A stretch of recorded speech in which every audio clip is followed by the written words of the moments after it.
kabar semuanya teman-teman listrik online? Kembali lagi kita bertemu dalam episode tentang Project Life Cycle. Nah, yang menjadi pertanyaan, apa sih Project Life Cycle itu?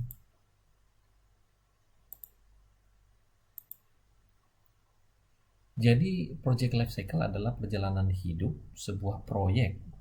Mulai dari ide awal proyek, kemudian kajian kelayakan, pelaksanaan proyek, operasi, sampai misalnya fasilitas itu akan ditinggalkan atau di-abandon. Ya, mirip-mirip dengan siklus hidup manusia. Mulai dari bayi, kemudian dia bertumbuh menjadi dewasa, jadi kakek nenek, terus dia meninggal. Ya seperti itulah project life cycle.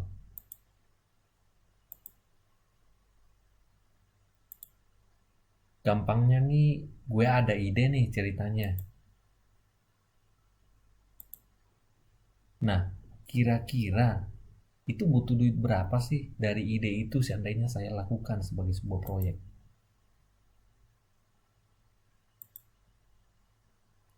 Terus setelah gue dapat kisaran biayanya, gue maju dong ke manajemen.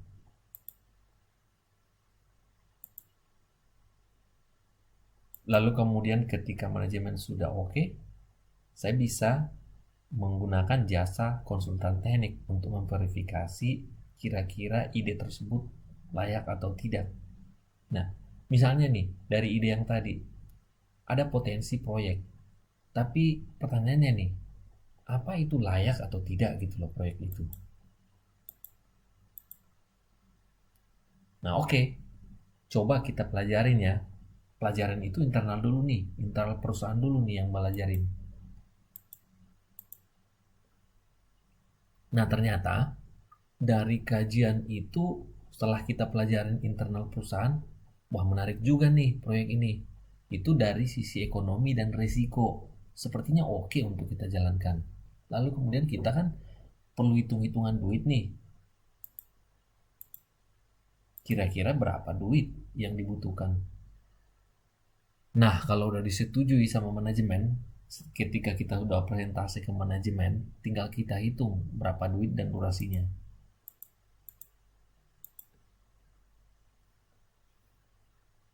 Nah, dari hitungan kita itu, kita udah dapat nih kisaran biayanya, terus kemudian durasinya sekian, lalu keuntungannya seandainya proyek itu jalan.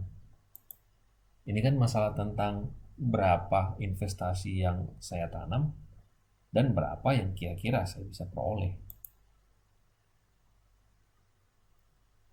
Nah, habis itu tentu kita akan ditanyain lagi sama manajemen kan, dengan kisaran biaya segitu dan durasi segitu, kira-kira kita sanggup nggak untuk melakukannya. Habis itu kita presentasi lagi itu ke manajemen.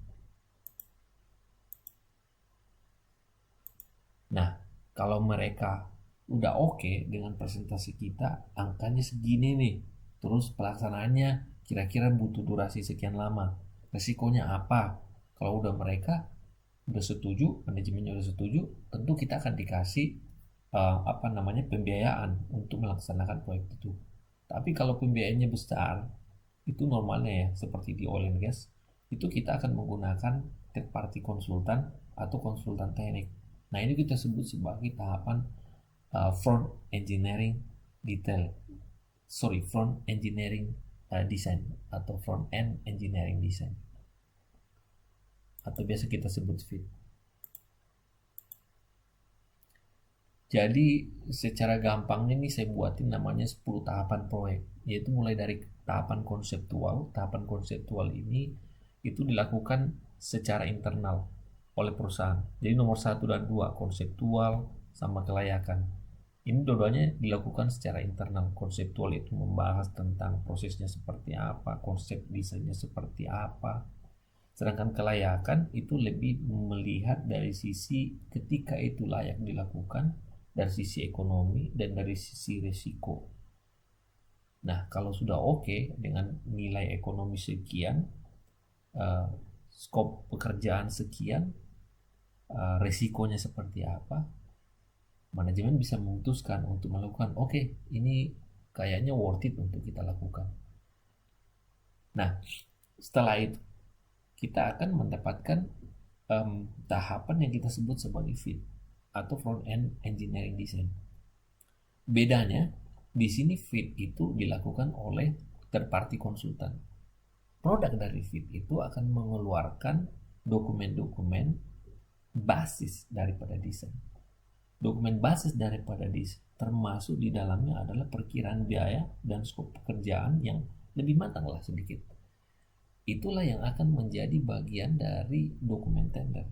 Jadi kalau ditanya apa sih keluaran dari FEED?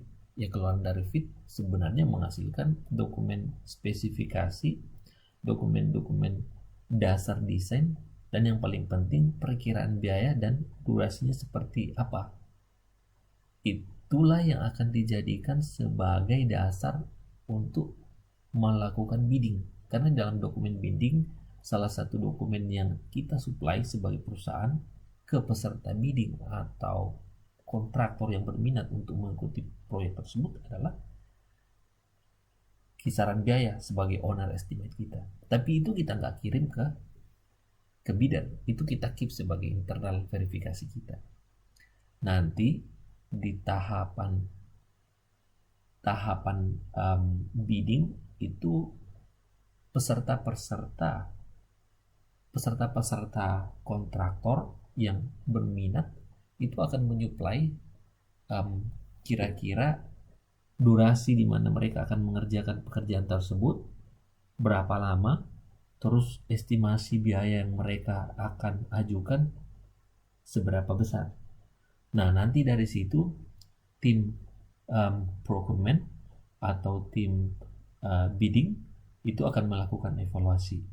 Pertama sih akan dilakukan evaluasi secara teknikal. Kalau sudah sesuai dengan teknikal, baru dilakukan verifikasi dari sisi biaya. Jadi misalnya ada 10 peserta bidding nih. Dari 10 peserta bidding katakanlah ada 3 yang lolos secara teknikal. Berarti ada 7 yang tidak memenuhi persyaratan teknikal. 3 yang lolos teknikal ini kemudian dilihat dari sisi komersialnya. Yang mana yang paling murah atau yang mana yang paling dekat dengan nilai harga owner estimate. Nah, dari situ pertimbangannya, dari situ kita lakukan scoring, kita lakukan kajian dari sisi teknikal dan ekonomi, dari sisi reputasi perusahaan dan sebagainya. Akhirnya akan dikeluarkan rekomendasi award. Dari 10 peserta tender, yang award adalah perusahaan ini. Akhirnya diumumkan bahwa yang menang lelang untuk pekerjaan proyek itu adalah perusahaan A misalnya.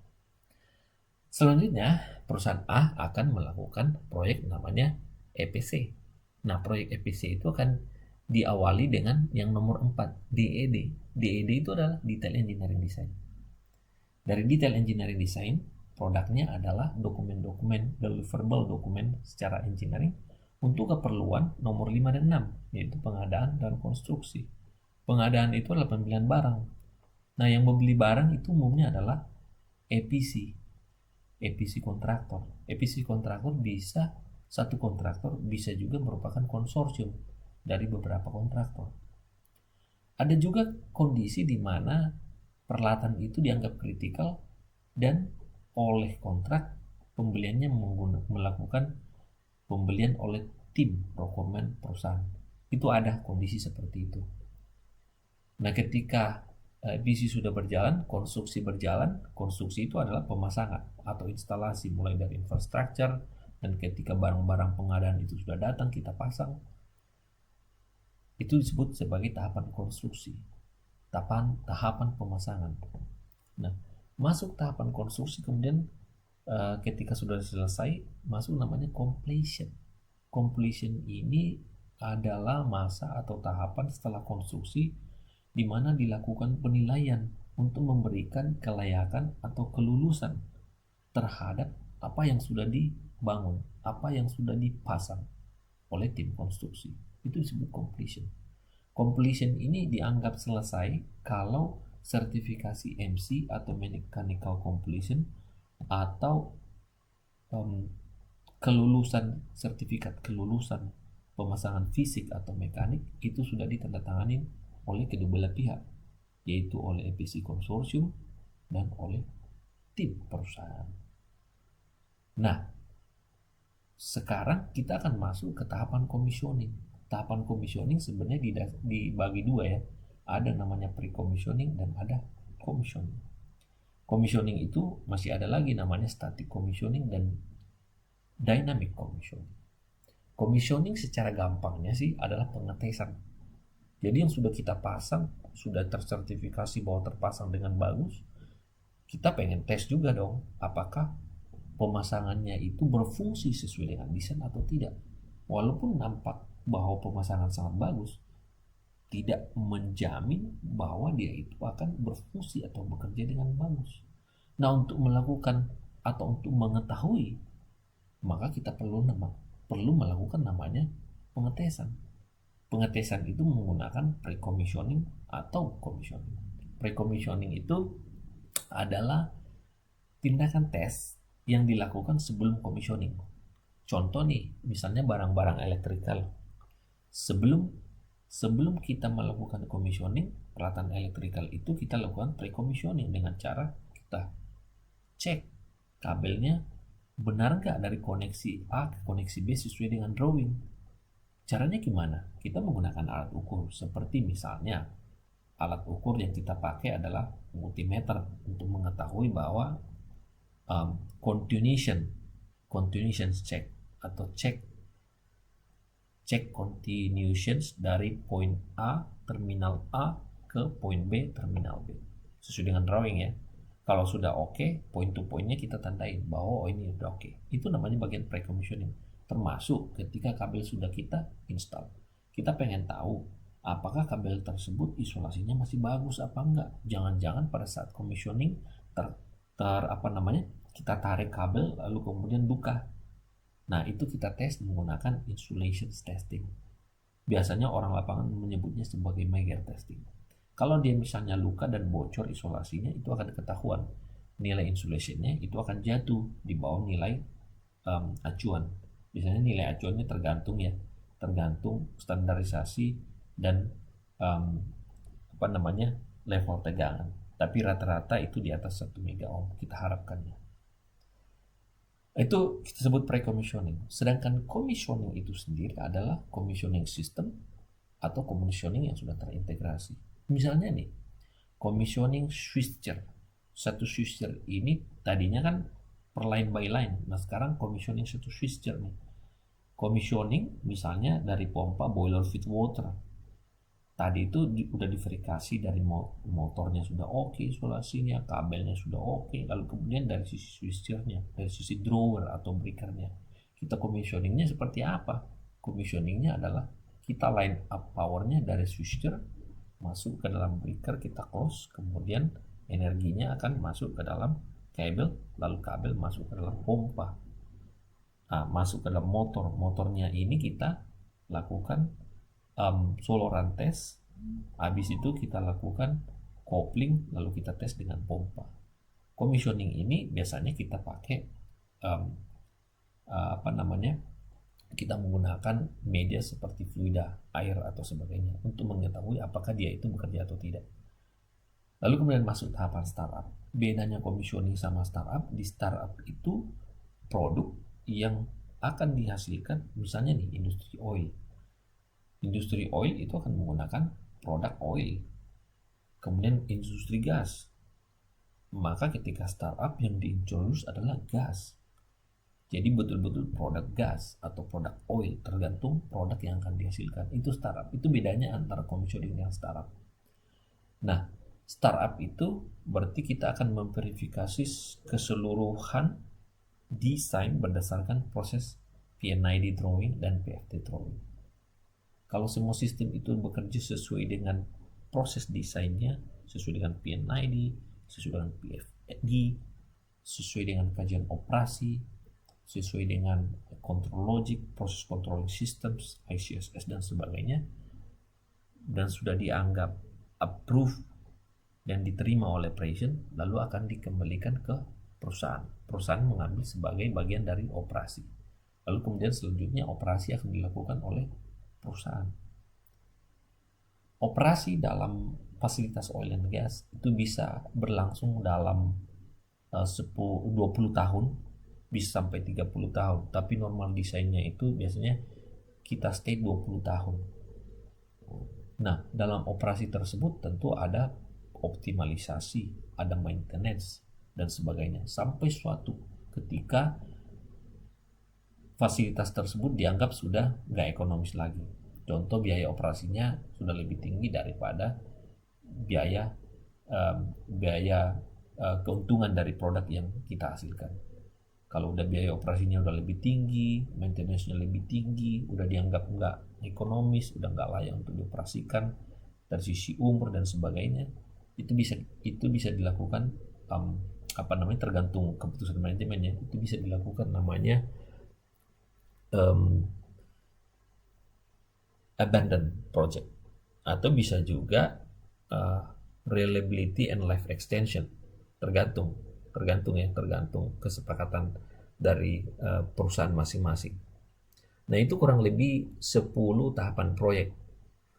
Sebenarnya 11 ya, karena masih di situ ada mothballing atau abandon. Tapi ini 10 tahapan proyek itu yang sering kita dengar di dalam sebuah project life cycle, terutama dalam fasilitas oil and gas system in Indonesia. Saya pikir untuk saat ini ini yang bisa saya presentasikan. Mudah-mudahan di waktu dan kesempatan yang lain saya akan membawakan tema yang lebih banyak, terutama dari sisi kelistrikan. Oke, terima kasih.